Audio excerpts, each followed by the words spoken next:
John Tyree isn't exactly the talkative type.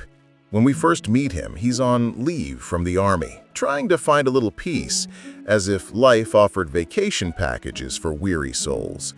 And of course, fate, that meddlesome storyteller, decides to step in. Savannah, a college student on spring break, drops her bag off the pier. Without thinking twice, John dives in to grab it. When he hands it back, their eyes meet and bam! That classic movie spark happens. Savannah invites him to a beach bonfire because every romance needs both literal and figurative fire.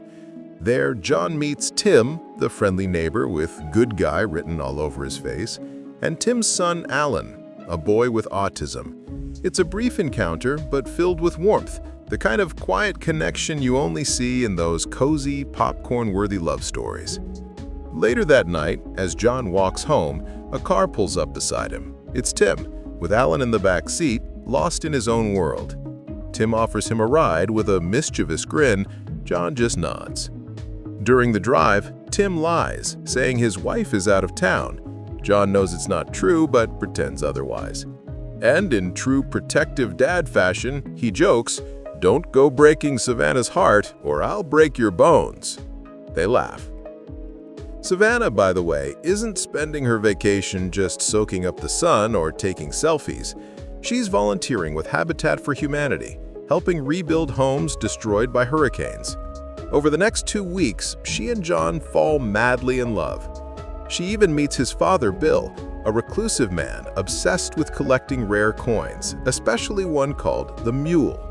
To John's surprise, Savannah actually takes an interest in the topic, seeing something special in the quiet old man everyone else overlooks.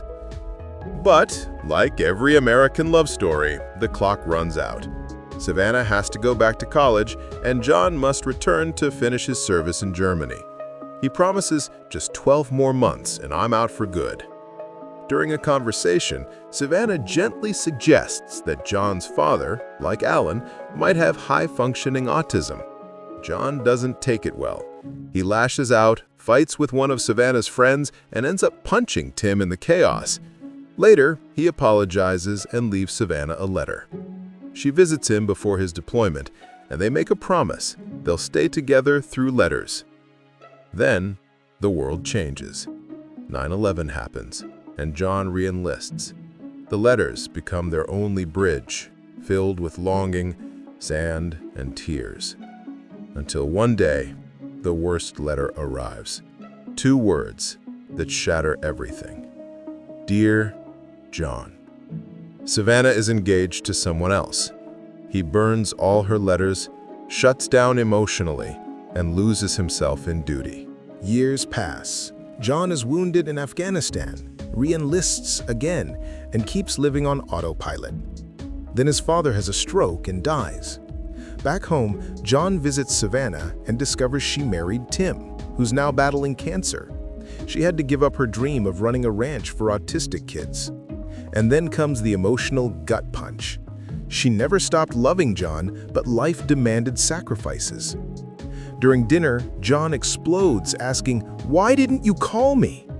Savannah, eyes full of tears, replies that hearing his voice would have made her give up everything. He understands. Too late. They reminisce about their letters, share old memories, almost kiss, but don't. She says, "I'll see you soon." He replies, "Goodbye, Savannah," and walks away. Later, John sells his father's entire coin collection, except for the mule, and donates the money anonymously so Savannah can pay for Tim's treatment. Months later, Tim passes away, and Savannah sends one last letter ending with the same words, "I'll see you soon." John, now a civilian, returns to ordinary life. One day, while parking his bike, he sees her in a cafe. They look at each other, and that's it. The circle closes. Because Dear John is exactly about that, the kind of love that hurts but teaches. Sometimes loving someone means letting them be happy, even if it's not with you. Yes, it feels a lot like The Notebook, and not by accident. Both are by Nicholas Sparks, the undisputed king of bottled tears. Interestingly, during filming, Channing Tatum and Amanda Seyfried shot several scenes in Charleston, South Carolina. And Nicholas Sparks himself helped adapt the screenplay. He wanted to make sure the audience cried exactly where he planned. But tell me, if you were John or Savannah, would you have gone back to the farm years later knowing you still loved someone who chose a different path? Let me know in the comments. And if you don't want to miss any new videos, don't forget to subscribe and hit the like button so YouTube keeps recommending them to you. See you in the next one. Take care.